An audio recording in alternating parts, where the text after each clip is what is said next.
jilaalku waa kow dadka soo guurtada ah iyo dadkii deegaanada degmada Cilaf Weynba waxay xilligan wajahayaan biyo la'aan aad u daran. hay'adda wadaniga ah ee Nagaad oo ka jawaabaysa biyo la'aanta ay qabaan dadka deegaanadaasi ayaa waxa ay 6 deegaan oo kamid ah deegaanada degmada Cilaf Weyn ay gaarsiisay deeq booyado biyo ah deegaanadaasi oo kala ahaa gal iyo qac dabar mamac darar weyne laastoomare kalshiikh iyo deegaanka degmada Hulul maamulka degmada Cilaf Weyn ayaa ku weelinayay oo la socday hay'adaasi Nagaad qaybinta deeqdaasi booyadaha biyaha ah Guuleed Axmed Xaashi oo ku hadlayay afka hay'adda wadaniga ah ee Nagaad waxa uu sheegay in markii ay arkeen xaaladda biyo la'aanta ee deegaanada degmada Cilaf Weyn ay si degdeg ah uga jawaabeen marka hore ujeedada ugu weyn ee u soconay anagu waxay ahayd inaanu u kuur galno oo aanu qiimeeyno mashaariic iyo hawlo marka horeba hay'adda Nagaad degmada Cilaf Weyn ka socday laakiinse markii maamulka iyo odayaasha degmada aan la kulanay xaalad emergency ama xaalad degdeg ah oo hordhaca oo hawshan u soconayba ka sii ballaaran ayaa noo soo baxday oo ah in magaranayay dadkii aad u ooma yihiin oo deegaanka biyo la'aan baahsan ay ka jirto marka maanta waxaanu halkan 6 deegaan oo deegaankan Dhabar Mamac ku jiro ayaanu biyo soo gaarsiinay hay'adaha kale iyo cid kasto si mutadawacnimo iyaguna wax uga qabanayana waxaanu ku baraarujinaynaa in xaaladaas ay jirto oo xaalad biyo la'aanaad oo dawladda Soomaaliland ay ku dhawaaqday usbuucii tagay inuu dalku galay xaalad adag oo xagga abaaraha iyo biyo la'aanta oo anaguna halkan kaliya maanta aan u nahay inaanu bilowno oo aanu noqono cidii ugu horeysay magaranayay xagga hay'adaha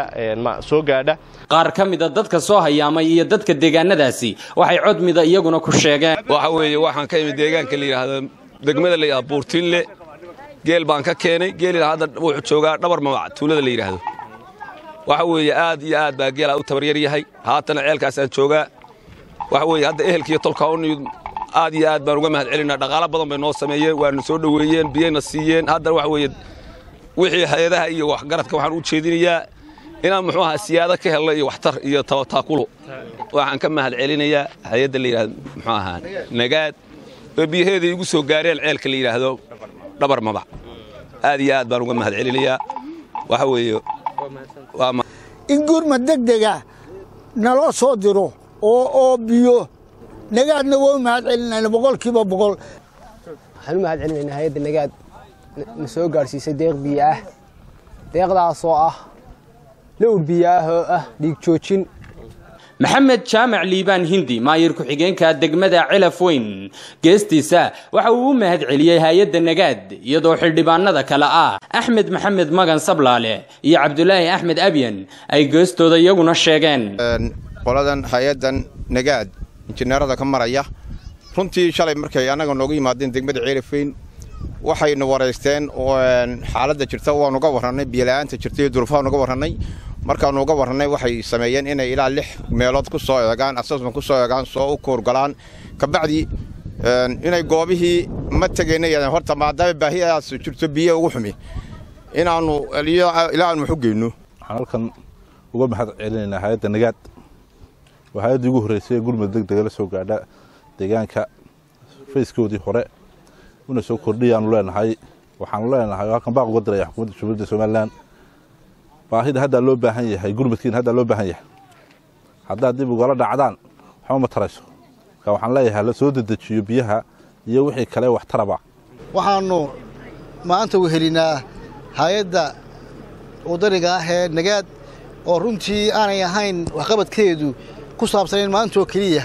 oo muddo badan ay wiliba xilliyada xumeedna qayb weyn ka qaatay degmada Cilaf Weyn iyo deegaankeeda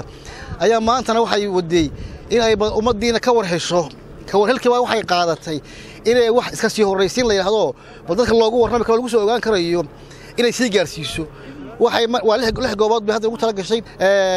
runtii waxaanu aad iyo aad u gaarsiinaynaa hay'adaha kale ee la midka ah kuwa maxalliga